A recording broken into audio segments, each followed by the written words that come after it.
नमस्कार, आप देख रहे हैं सीधी बात और आज हमारे खास मेहमान हैं मोदी सरकार के वरिष्ठ मंत्री रविशंकर प्रसाद। सर, स्वागत है आपका।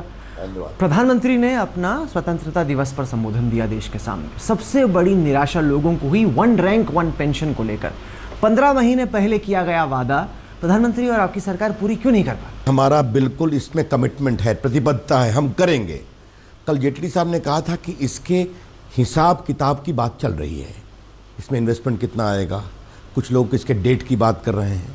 तो जब जल्दी हो जाएगा, प्रधानमंत्री ने कहा कि आज मैं लाल किले की प्राचीर से तिरंगे के नीचे घोषणा करता हूं, ये होगा तो होगा।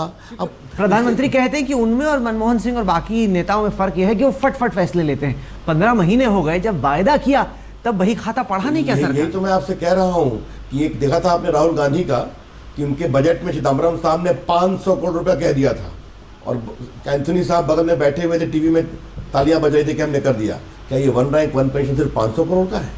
इसके बड़े इम्प्लीकेशन हैं। इस देश में हमारे जवानों ने, अफसर्स ने बहुत बड़ा काम किया देश के सुरक्षा के लिए। उनका अभिनंदन करते हैं, उनके बलिदान का सम्मान करते हैं, लेकिन बाकी इसकी पूरी जो प्रक्रिया की प्रोसेस है, ताकि हम ऐसा करें कि कोई इसमें गड़बड़ी ना हो। तो कोई डेडलाइन तो दीजिए।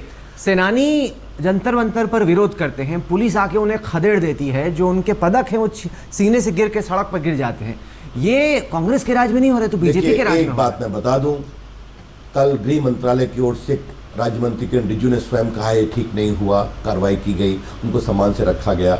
सुरक्षा के समय 15 अगस्त 26 जनवरी को हटाते हैं। याद करिए जब केजरीवाल साहब बैठे हुए थे अनशन पर तो उनको भी हटाया गया था। ये नहीं होना चाहिए था। गृह मंत्रालय की ओर से कह दिया गया, उनको सम्मान से बिठाया गया, ये दुखद था। लेकिन हमारा कमिटमेंट इस देश के जवानों के प्रति, अफसर्स के प्रति, वन रैंक वन पेंशन के प्रति पूरा है।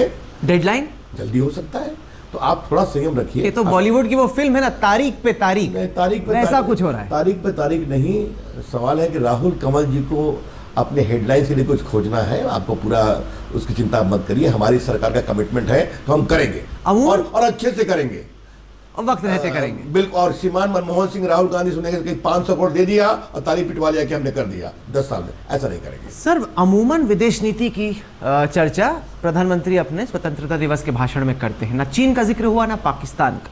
23-24 को पाकिस्तान के राष्ट्रीय सुरक्षा सलाहकार हिंदुस्तान आने वाले हैं और कई विशेषज्ञ ये पूछ रहे हैं, जब लगातार गुरदासपुर हो रहा है, उधमपुर हो रहा है, तो मोदी जी की सरकार इतनी व्याकुल क्यों है पाकिस्तान से बातचीत? देखिए, आप एक बात जान लीजिए, आप याद कीजिए जो पिछली मुलाकात हुई थी वहाँ पर भारत सरकार ने पहली बार कहा कि वॉइस सैंपल भी दिए जाएंगे। पाकिस्तान ने एग्री किया है। कुछ हुआ नहीं। लेकिन एक मिनट मेरी बात तो सुनिए। तो अभी उनके लोग आ रहे हैं, बातचीत में हम भारत का पक्ष प्रभावी तरीके से नहीं रखेंगे तब ना। क्या राहुल कंवल की एक राय है कि बातचीत कभी नहीं होनी चाहिए? क्या बता दीजिए आप। नहीं, पर क्योंकि बीजेपी की पुरानी राय मैं आपके सामने रखता हूं। करिए, आतंकवाद पर कोई समझौता नहीं होगा। नहीं, पर बीजेपी ने कहा कि गोलियां और बातचीत साथ में नहीं हो सकती। अब गोलियां तो चल रही है लेकिन बातचीत भी हो रही है। जवाब भी दिया जा रहा है, प्रभावी रूप से दिया जा रहा है। पिछली सरकार की तरह हाथ बांधकर हमारे जवान नहीं खड़े, आप देख रहे हैं। लेकिन पाकिस्तान के साथ हम अच्छे रिश्ते चाहते हैं, बातचीत होनी चाहिए। बातचीत में हम सीधा कहेंगे आतंकवाद पर कोई समझौता नहीं होगा। सर, हाल ही में हमने पाकिस्तान के जो उच्चायुक्त थे उनका बयान सुना। आप कहते हैं कि केवल आतंकवाद पर बातचीत होगी। अब्दुल बासित ने कहा कि नहीं, कश्मीर पर चर्चा होगी। ऐसे में तो लग रहा है कि शुरू से ही एक नॉर्थ पोल एक साउथ पोल आगे कैसे बढ़ेंगे? भारत के पाकिस्तान से बातचीत का दायरा हमें राहुल कंवल के सीधी बात पर नहीं तय करना है। हाँ। हम लोग समझदार लोग हैं, बातचीत करना जानते हैं और भारत के पक्ष और सुरक्षा के भी हितों की चिंता करेंगे। सर, क्या सरकार एक विशेष सत्र बुलाएगी पार्लियामेंट का जीएसटी बिल पर? देखिए, जीएसटी की आपने बात कही तो मैं आज बात कहूंगा कि ये विषय बहुत दिन से पेंडिंग है। मनमोहन सरकार की क्या सबसे बड़ी कमजोरी थी कि राज्यों के बीच वो सर्वानुमति नहीं बना पाए। अरुण जेटली जी ने बनाया, मोदी जी ने बनाया, और जो राज्य इसका विरोध कर रहे थे वो सभी एक रास्ते पर आ गए। मैं स्वयं फिनांस की स्टैंडिंग कमेटी का पूर्व में मेंबर था। आज मुझे इस बात का बहुत सुकून है कि सारे वो राज्य, क्या बंगाल, क्या उड़ीसा, क्या उत्तर प्रदेश, सब चाहते हैं जहां गैर भाजपा सरकार है। कांग्रेस पार्टी विरोध के लिए विरोध करती है। और मैं तो आपसे कहना चाहूंगा, राहुल गांधी ने और सोनिया गांधी ने जान के नाटक किया सुषमा जी के नाम पर। यह इसलिए किया कि बजट सत्र में काफी कानून पारित हुए थे। बजट के अलावा इंश्योरेंस बिल पास हुआ था, पेंशन बिल पास हुआ था, माइनिंग बिल पास हुआ था, कोल ऑक्शन बिल पास हुआ था। तो लोगों ने कहा ये तो संसद बहुत काम कर रही है, तो विशेष सत्र बुलाएंगे कि नहीं? अब वो तो अरुण जी ने साफ कहा है कि भी प्रोरोग नहीं किया है। हमारी सरकार चाहती है कि जल्द से जल्द जीएसटी होना चाहिए। इससे करोड़ों लोगों को नौकरी मिलेगी, राज्यों की आमदनी बढ़ेगी। तो मैं तो कहता हूं कांग्रेस पार्टी देश का विरोध कर रही है। देखिए एक बात समझिए, जानना बहुत जरूरी है, राहुल गांधी हार गए, 44 पे आ गए, जैसे जिस राज्य में वहां हार गए, सोनिया जी हार गई। क्या उन्होंने सोच रखा है कि देश को चलाने का ईश्वरीय वरदान सिर्फ उन्हें ही मिला है? पर लैंड बिल पे उनका विरोध हावी रहा आप लोगों एक पर। क्षमा करिए, हमने उस पर सबसे चर्चा की, वो हो रही है। पहले इस बात का जवाब दीजिए हाँ। कि या तो हम रहेंगे या किसी को काम नहीं करने देंगे। क्षमा करें राहुल गांधी जी, हिंदुस्तान की तकदीर सोनिया गांधी और राहुल गांधी नहीं तय करेंगे, इस देश की 120 करोड़ जनता तय करेगी। और उसने भाजपा को, एनडीए को और नरेंद्र मोदी को जगह में बिठाया है। आज हम काम कर रहे हैं, दुनिया में हमको सम्मान मिल रहा है, भारत की गरिमा आगे बढ़ रही है। ये ना सोनिया जी को पच रहा है ना राहुल गांधी कहते हैं कि मोदी डर गए। वो कहते हैं कि लैंड बिल पे मुखी खानी पड़ी क्योंकि आप अदानी अंबानी के लिए बिल ला रहे थे, गरीबों के हित में राहुल गांधी खड़े थे और आखिर में आपको पलटी खानी पड़ी। 10 साल गरीबों के लिए काम किया तो 44 पे क्यों आ गए, ये तो मुझे बताइए। अमेठी से अपने मुश्किल से कैसे जीते राहुल गांधी, पर इसका जवाब दें। और पहले अपनी पार्टी के आप बड़े नेता हैं, इंदिरा गांधी के पोते हैं, जवाहरलाल नेहरू के परपोते हैं। भाषा का शिष्टाचार और मर्यादा की चिंता करिए। नए रूप के बारे में क्या सोचते हैं? राहुल गांधी का नया रूप, लगातार आरोप लगाते हैं, काफी अग्रेसिव नजर आ रहा है। ऐसा है कि राहुल गांधी छुट्टियों में चले जाते हैं, अब नहीं जा रहे, कम कर दिया है। हर छुट्टियों पे आने के बाद उनको कांग्रेस पार्टी रिपैकेज करती है, सोनिया जी विशेष रूप से। पहले उनको अध्यक्ष बनाने की बात थी, कांग्रेस ही कहे इनसे तो घोड़ा लंबा चलेगा नहीं, तो अब उनको पैकेज। देखिए एक बात जान लीजिए, हिंदुस्तान की जमहूरियत में श्रीमान राहुल कमल अपने काम से, अपने आइन से, अपनी प्रामाणिकता से लोगों का विश्वास जीतना चाहिए। राहुल गांधी कभी ऑर्डिनेंस फाड़ते हैं, कभी झूठे आरोप लगाते हैं, थूकना और भागना, ये राजनीति देश में नहीं चलती है। हमारी पीड़ा इस बात की है कि उनको लोकतंत्र में अपनी बात कहने का अधिकार है, लेकिन जिस भाषा का प्रयोग कर रहे हैं, जिस तरह की बातें वो कह रहे हैं, सफेद झूठ बोल रहे हैं। सुषमा जी को 2 महीने 1 महीने प्रताड़ित करना, और जब वो बोलने खड़ी हुई हमने उनके लोगों को शांति से सुना, बोलने नहीं देना। सोनिया जी नहीं बोलने दिया, वेल में आ गई। ये कौन सी राजनीति है सोनिया गांधी? पर यही रुख कांग्रेस का लगता है कि जारी रहेगा। ऐसे में करेगी क्या बीजेपी? क्योंकि कुछ लोग ये आरोप, अगर कांग्रेस पार्टी का यही रुख रहेगा तो अभी 44 पे आई है, चल 4 पे आ जाएगी। ये देश बदल रहा है, देश विकास चाहता है, मोदी जी विकास कर रहे हैं। देश के सम्मान को, नौकरियां बढ़नी चाहिए, पूंजी निवेश होना चाहिए। 1 साल में हाईएस्ट एफडीआई आया है, सड़कें बन रही हैं, ग्रामीण सड़कें बन रही हैं, बिजली ठीक हो रही है। मैं डिजिटल इंडिया का काम कर रहा हूं। आपके विरोधी ये कहते हैं कि सरकार को जितना रीच आउट करना चाहिए और उनको साथ में लेके चलने की कोशिश करनी चाहिए, वो मोदी सरकार नहीं करती। इस वजह से ये जो कमोबेश क्लेश है वो बना रहेगा। देखिए एक बात राजनीति में कही जाती है राहुल कमल, घोड़े पर चढ़ते हो तो उतरने का रास्ता याद रखना चाहिए। ये जान के कैसे घोड़े पर चढ़े, सुषमा स्वराज रिजाइन करें, शिवराज चौहान रिजाइन करें, वसुंधरा जी रिजाइन करें, तो ये जानते थे कि ये भाजपा कभी मानेगी नहीं। कोई करप्शन हुआ है क्या? आज तक राहुल गांधी 2G घोटाले पर कुछ बोले हैं? मैं संचार मंत्री हूं, 1,17,000 करोड़ ऑक्शन किया, 1,10,000 करोड़ हाईएस्ट पैसा आया। कोयला घोटाला 1,40,000 करोड़, 3 लाख करोड़ ऑक्शन में आया। राहुल गांधी आज तक कुछ बोले हैं? खामोश रहते हैं। पर कुछ लोग कहेंगे आपने भी तो यही किया, जब आप विपक्ष में बैठे थे लगातार हूबहू आप भी तो यही करते थे। अब चूंकि सरकार में बैठे हैं तो थोड़ा ज्यादा चुभता है, लेकिन जब विपक्ष में थे आप भी अनरीजनेबल थे। मैं सीधी बात पर आपके सवाल का सीधा उत्तर देना चाहता हूं।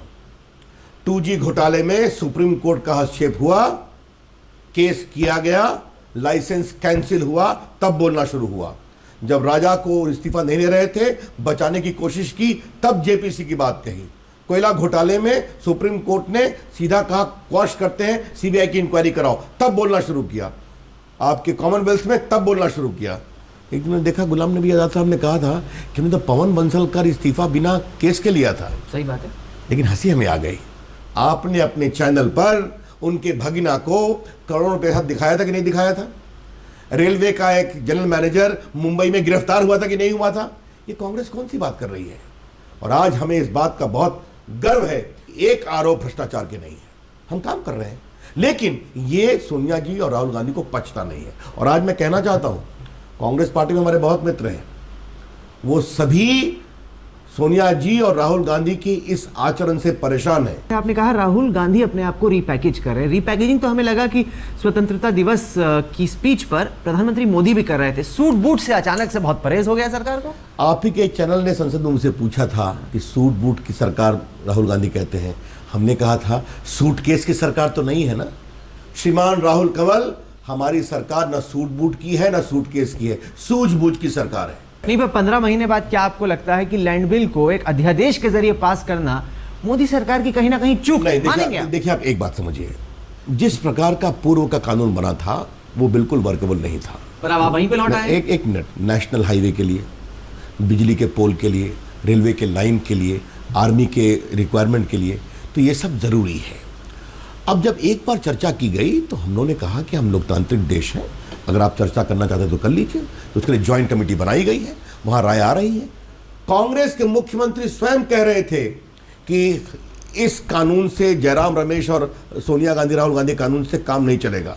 चलिए बिहार का रुख करते हैं। आप खुद बिहार से आते हैं और इस वक्त वहां के मुख्यमंत्री नीतीश कुमार ने बिहार के चुनाव को बिहार के गौरव से जोड़ दिया है, बिहार के डीएनए से जोड़ दिया है। जिस तरीके से मुख्यमंत्री नरेंद्र मोदी ने गुजरात के चुनाव को गुजरात की अस्मिता से जोड़ दिया था, हूबहू वही पैंतरा नीतीश कुमार कर रहे हैं। आपको लग रहा है भारी पड़ेगा बिहार के डीएनए का अपमान करना? नीतीश कुमार नरेंद्र मोदी नहीं है, लेकिन आपके दर्शकों के लिए मैं उस कार्यक्रम में था, मुजफ्फरपुर रैली में, ऐतिहासिक रैली थी। क्या कहा मोदी जी ने? नीतीश कुमार कैसे हैं कि भोजन छीन लेते हैं। 2010 में हमारे साथ काम कर रहे थे। मैं 95 से भाजपा की राष्ट्रीय कार्यकारिणी में हूँ। कांग्रेसी मुख्यमंत्री भी हमें चाय पिलाते हैं, जहाँ हमारी मीटिंग होती है भोपाल में, मुंबई में 5-6 मुख्यमंत्री होते हैं, अटल जी, अडवाणी जी, मोदी जी होते हैं। लेकिन इन्होंने क्या कहा? नरेंद्र मोदी आएंगे तो खाना नहीं मिलेगा। इन्होंने क्या काम किया? कोशी की फ्लड्स आई थी, गुजरात से 5 करोड़ रुपया है, एक मालगाड़ी राहत साहब वापस ले जाओ, गुजरात का पैसा नहीं चाहिए। इन्होंने क्या काम किया मांझी जी के साथ? तो क्या कहा मोदी जी ने? लोकतंत्र में ऐसा डीएनए होता है क्या? ये बात कही थी। नीतीश कुमार, आप बिहार नहीं है। मैं जानता हूं आजकल वो कांग्रेस के संपर्क में हैं। वहां एक देवकांत बरुआ हुआ करते थे, भारत इंदिरा है, इंदिरा भारत है, तो उनकी सीख मैं समझ रहा हूं। नीतीश कुमार, बिहार आपसे बहुत बड़ा है, आपके अहंकार से बड़ा है। ये जयप्रकाश नारायण का बिहार है, लोकनायक जयप्रकाश नारायण का। ये राजेंद्र प्रसाद का बिहार है, ये नारायण सिंह दिनकर का बिहार है, ये कर्पूरी ठाकुर का बिहार है, ये विद्यापति का बिहार है, ये बाबू वीर कुंवर सिंह का बिहार है। नीतीश कुमार, अपने को बिहार से मत तोड़िए, बिहार आपसे बहुत बड़ा है और बिहार के लोग उनके इस अहंकार का जवाब देंगे। बीजेपी को पूरा कॉन्फिडेंस था कि नीतीश और लालू में सीट एडजस्टमेंट हो ही नहीं पाएगा। आपको लगा था कि यहीं पे इनका अलायंस टूट जाएगा। सीट एडजस्टमेंट तो हो गया, कांग्रेस भी इनके साथ जुड़ गई, मजबूत विपक्ष दिख रहा है आपको। बड़ी अच्छी बात हो गई। नीतीश कुमार 130 से अधिक लड़े थे, 115 उनके सिटिंग थे उस प्लस, अब 100 पर लड़ रहे हैं, तो वो तो नीचे आ गए, लालू जी उनके ऊपर चढ़ गए और बराबर पे। एक मिनट क्षमा करिए, और पोस्टर में बढ़ता बिहार, नीतीश कुमार, लालू प्रसाद गायब। लालू प्रसाद के कंधे पर नीतीश कुमार, बिहार के लिए इससे बड़ी कोई भयावह बात हो नहीं सकती। अगर नीतीश कुमार लालू की मदद ले रहे हैं तो आप लोग भी तो पप्पू यादव की मदद ले रहे हैं, क्या फर्क है? देखिए पहले एक बात बताइए, अभी तो पप्पू यादव को हमारे एनडीए के पार्ट तो नहीं है। नहीं, पर सेटिंग तो है ही। नहीं, अब अच्छा है कि राहुल कंवल जी सेटिंग, काउंटर सेटिंग बहुत समझते रहते हैं, ठीक है, लेकिन आपके दर्शक आपके इस सेटिंग की परिभाषा से दूर रहते हैं। आपका काम है सवाल पूछना, मेरा काम है जवाब देना। हमारा एकमात्र लक्ष्य है बिहार में सुशासन देना। पप्पू यादव की मदद नहीं लेंगे? नहीं, किसने कहा है? सर, एलजेपी के साथ लगातार उनकी चर्चा चल रही है। अब आप किसी को, आपको चर्चा करने में भी परेशानी है क्या? नहीं, तो मैं कह रहा हूं मदद ले रहे हो तो आप ही का हिस्सा, मतलब बैकडोर से मदद। देखिए, सामने से ना दिखे, सामने छवि साफ रहे, पीछे से मदद। पहले हम एक बात, जब हम कह रहे हैं कि बिहार को विकास के रास्ते पर लाना है, तो अगर हमारे विकास के मुद्दे और सुशासन, ईमानदार शासन, बिहार में पूंजी निवेश, बिहार में अपराध मुक्त शासन, इसके लिए अगर कोई खड़ा होता है, उस पर आपको परेशानी क्या है? ये बताएं खत्म करने से पहले, प्रधानमंत्री मोदी की लोकसभा चुनाव से पहले जो कोर टीम थी, जिसने कैंपेन को एकदम तैयार किया, उसको पावर किया, वो टीम इस वक्त नीतीश कुमार की मदद कर रही है। माल अच्छा नहीं होगा तो विज्ञापन बनाने वाले से माल नहीं बिकता है। नरेंद्र मोदी देश की अपेक्षा थे, और जिस सज्जन या जिनके कंपनी की बात आप कर रहे हैं, उन्होंने अगर ये सोच लिया कि हम ही जितवाए, तो इसके बारे में मैं क्या कहूं। और अगर हमारे नीतीश कुमार इतने परेशान होकर उनको अपने साथ ले आए तो अपनी जीत समझते हैं, तो मैं कहूंगा नीतीश कुमार जी, थोड़ा सा और होमवर्क करिए। जिनके साथ हैं आप, बिहार की जनता लालू के साथ आपके जाने के बाद आपके सुशासन, गुड गवर्नेंस, अपराध मुक्त बिहार का सारा सपना चूर चूर हो गया है। आखिरी सवाल, बार बार बिहार में चर्चा होती चली, एक तरफ तो नीतीश कुमार का पोस्टर लगा है बड़ा सा, उनके सामने किसका पोस्टर लगेगा? उनके देखिए नीतीश कुमार का पोस्टर बड़ा है, मैं तो चाहूंगा वो 100 फीट का अपना पूरा कटआउट बनवा ले। हम लोग पार्टी तय करेगी कौन नेता होगा, कब? चुनाव से पहले की बात? अब ये हमारे पार्लियामेंट्री बोर्ड तय करेगा, इसमें आपकी चिंता क्यों परेशान है? बिहार में जनता जानना चाहती है। हमारे एक ही मंच पर रामविलास पासवान रहते हैं, जीतन राम मांझी रहते हैं, सुशील मोदी रहते हैं, नंदकिशोर यादव रहते हैं, उपेंद्र कुशवाहा रहते हैं, अरुण कुमार रहते हैं, रविशंकर रहते हैं, हुकुमदेव यादव रहते हैं, सीपी ठाकुर रहते हैं, सभी रहते हैं। अतीत पिछड़ा भी है, पिछड़ा भी है। कैप्टन कौन होगा टीम का बिहार की? तो कैप्टन का बीजेपी का टीम कौन होगा, ये हमारी पार्लियामेंट्री बोर्ड तय करी ना।